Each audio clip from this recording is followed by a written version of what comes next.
Now, here's the blueberry bush that got shipped in here, and it comes all wrapped up in this nice wrap to keep it all nice and moist. And so we're going to wrap this little dude here.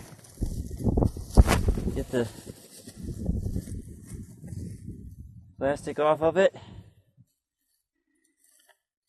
and we're going to open up the hole a little bit. We're going to take this wad here and dump it down in there and get all the stuff that they put in there. We're going to put that in there with it because they probably put some really good stuff. Now we want to bring the bush up so that the top of the plant isn't down there too far. We don't want to bury the bark, but you can bury it a little bit. Not like some plants, you can bury that bark maybe an inch or so above where it looked like it was planted before. So there we got that in. And we're going to bring up the rest of this dirt around it, like so. And we're going to take some more of the sphagnum moss and work it in there with it.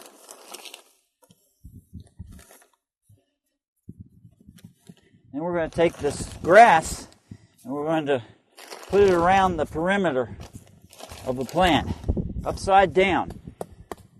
So that that was our first layer. See, there it is. Now we're going to put it around here and create a bowl around the plant with the rest of the extra dirt that we pulled out. Now that it's on this nice plastic, we can bring it on around.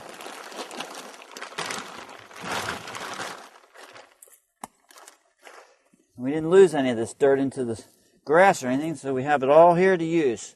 As you can see, I'm creating a nice little bowl around here.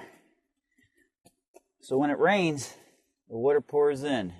Again, we want to make sure we get rid of any rocks that could possibly be here.